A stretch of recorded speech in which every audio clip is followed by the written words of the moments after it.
Hello my friends, today we got Ethan Sensei, aka Crisp, who's been playing a janky Trickstar deck.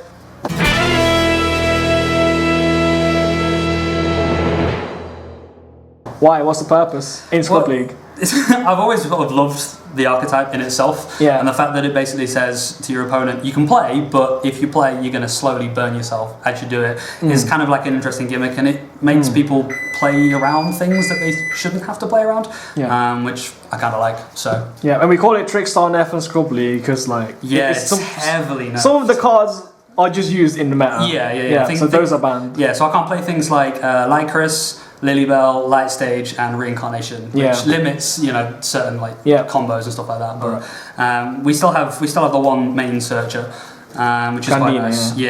So alright, so we start. So we still play through Candina because with Light Stage banned, you kind of need to find multiple ways of searching your deck. So having an instant 3-of is quite nice. So it gets you anything you basically need and burns your opponent for every spell and trap they activate times 200. So we don't get the extra burn from Light Stage, but we still get the search, which is what nice. you want. And we get one of the new better cards. We get Corobane. So she's essentially a Cyber Dragon, so she can activate in hand and spec herself if you have no monsters and only Trickstar monsters, or you can discard it and it whatever Trickstar is battling gains the original attack. So if it's Candina and it's still on 18, it gains 18, so it goes to 36, which gets over a lot of problematic stuff, even Borrow Load, which is quite nice. But we still have to play 2 of the Honest because there's a deck of pure light monsters, so why wouldn't you? And having multiple ways of just getting big is useful. The only other Trickstar that we play 3 copies of is Nightshade. And she basically says she's a level 1, which makes her a 1-for-1 target, which is nice. But if she's used for a link summon, she activates Engrave to special summon herself, and then she gets banished when she leaves the field, which is good because it means she's an instant link to, get you into Holly Angel or Crimson Heart, whichever one you need to. So she's good for that respect. And the fact that you can 1-for-1 her out means you don't have to use up your normal summon, so you can still normal summon Candina, get Corobane, and still have loads of plays, which is quite nice. But for the other ones you play Mandrake, which basically, if she's sent to the graveyard, you can special summon her in defense, which is quite nice because you play like Twin Twisters and stuff like that. But she also has another effect that basically says, let's see if I can find it. It pops something that a link monster points to, which is quite nice. You've also got Rodode. So you can discard a Trickstar card to target a Trickstar link in your grave and summon it, which is good in the late game if you want to link climb and she's the only one you've got in your hand. It has synergy with one of the other spells in the deck, which is quite nice.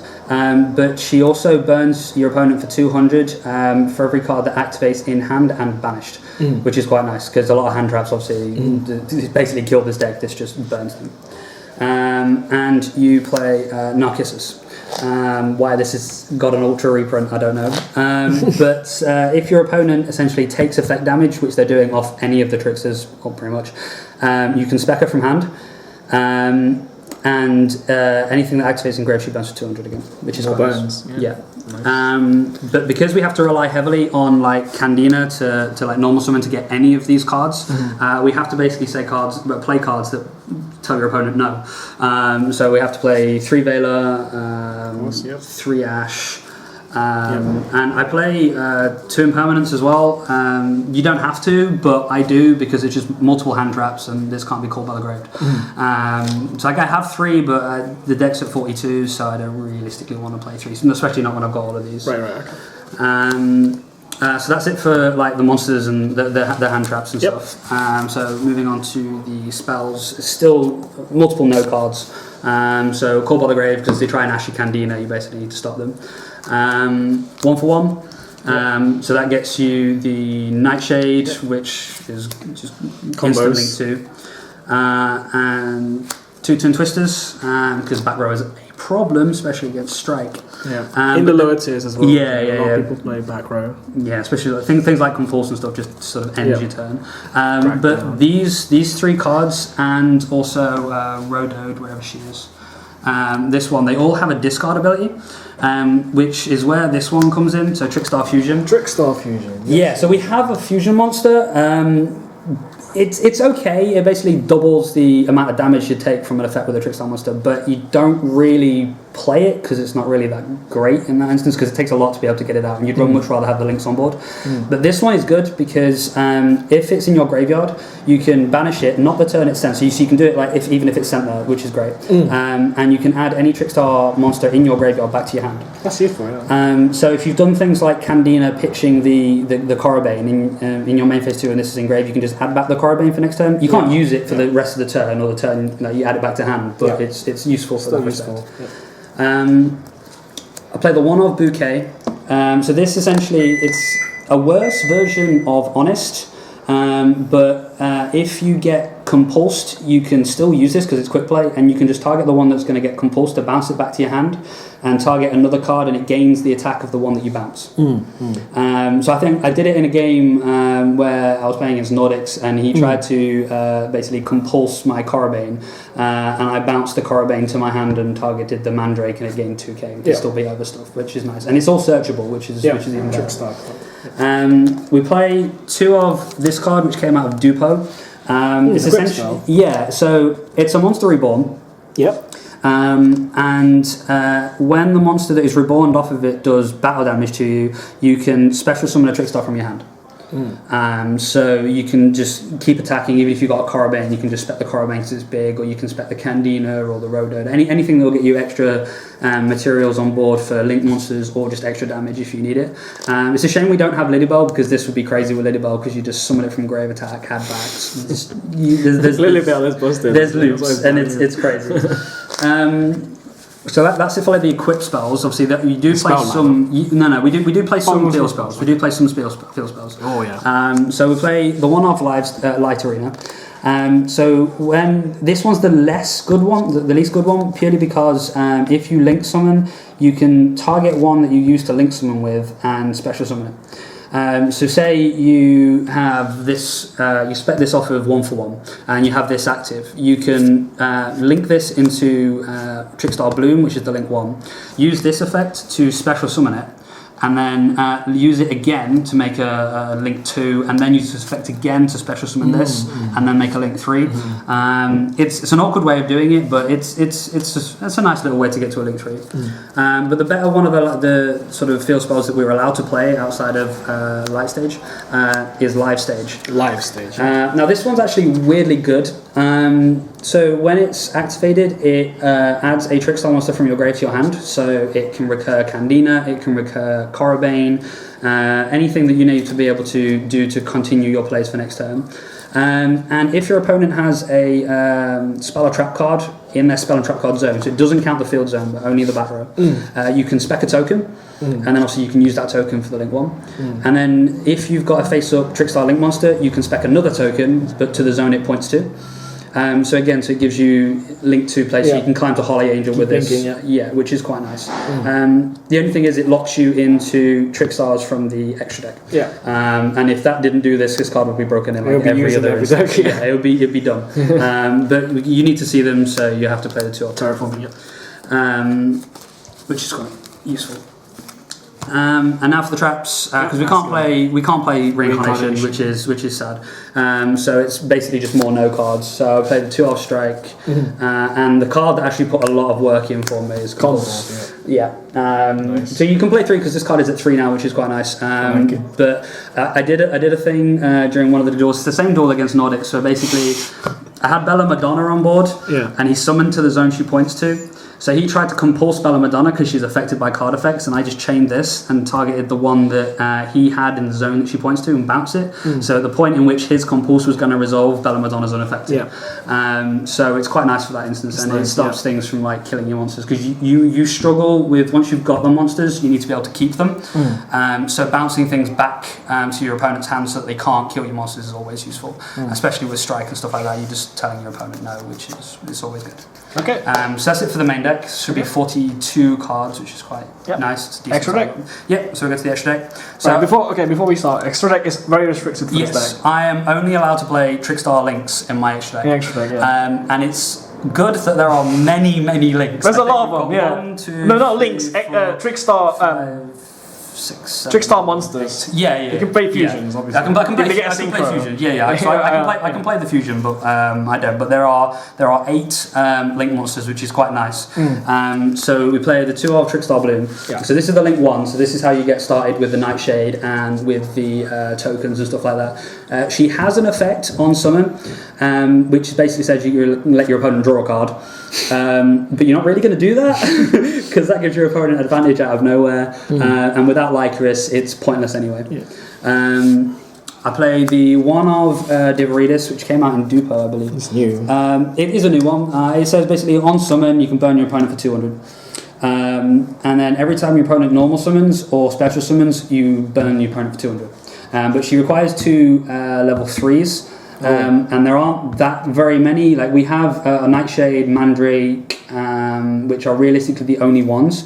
But you can get multiple of all the rest are like 4s and 5s. So that's why you only play the 1 of this. But sometimes it does come up, especially if you've had to reborn them. Lilybell's a free, but it's the Lilybell's a free, but I can't play. Yeah, so it's the same with Lycoris. Like it works with Lycoris because Lycoris is a level 3, but Lycoris, sorry, not Lilybell.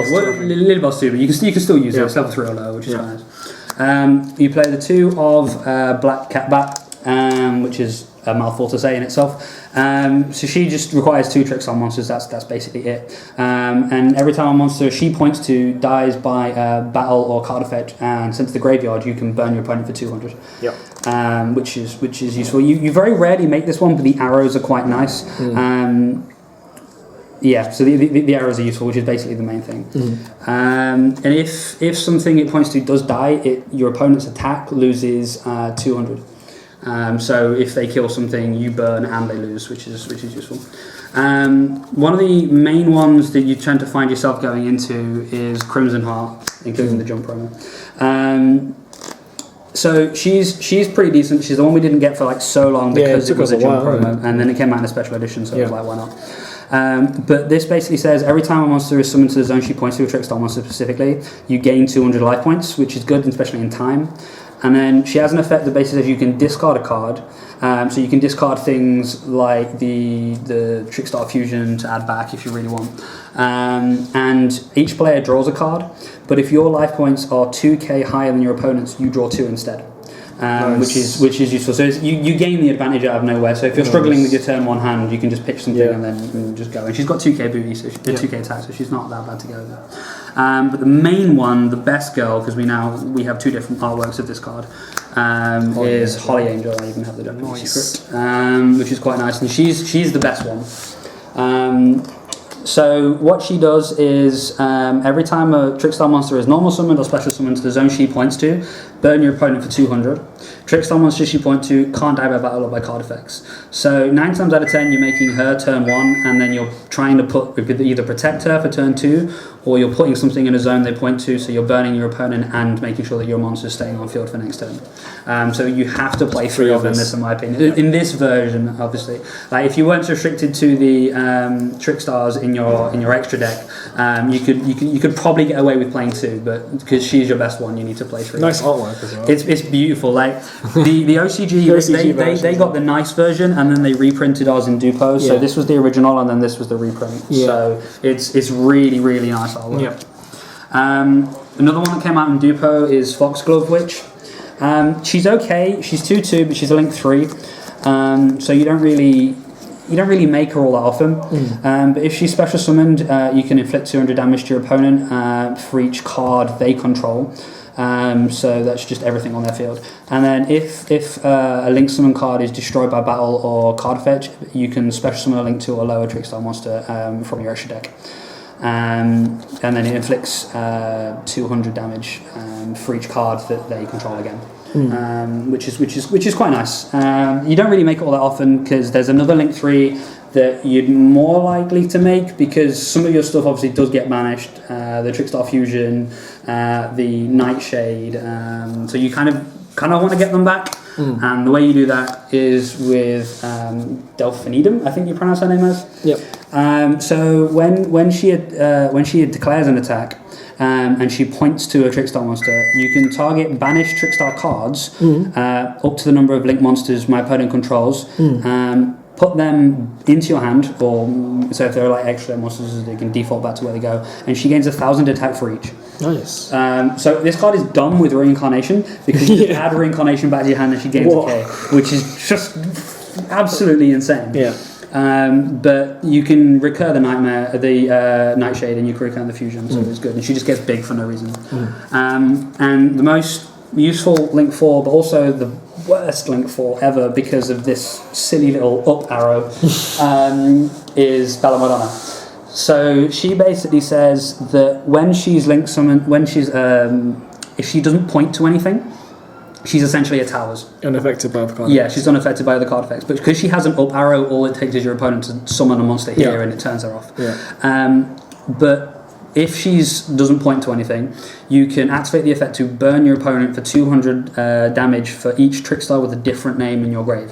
So the fact that you can link climb fairly easy with things like Nightshade, and then you're obviously getting like Corobane in your graves and stuff like that. And late game, she's actually really, really, really good because she can't be outed. It's hard to out. And stuff like that. And the great thing is, I had an instance during the day that basically, if you have Holy Angel, and you can make Bella Madonna underneath her. Weirdly, she doesn't die by battle because this isn't an activated effect to like protect it by battle. So she's affected by it. So she isn't affected by it. Sorry. So you just sit on this and she's unaffected. You can burn and it's completely fine. And that's basically it for the extra decks. It's nice seeing these extra Trickstar Link monsters being used for once. There's a lot of them you don't play. Like if you were playing in like Trickstar in like the meta and stuff like that, you'd probably only ever see like Holy Angel, and maybe some people play the one-off Crimson Heart just for the extra draw power. But Holy Angel is the main one you see purely because she just protects your monsters. But yeah, the fact that you can actually play extra ones in Scrub because of the restrictions that you have is quite nice because it requires you to do really awkward plays. And I can play cards that I'm not used, like you don't even play like in other decks like Compulse or the Trickstar Fusion or anything like that. Like you wouldn't usually play them, but in this it has its benefits to add back like the Corobane and stuff like that. So it's a niche deck, but it's nice, and you know once you're used to the Trickstars, it's fairly easy to play. So that's it. This Crisp's pure Trickstar nerfed version, nerfed edition. Any final comments before we go? No. Just love this. Shout out to Karatula. Go subscribe to his channel. Alright, in a bit.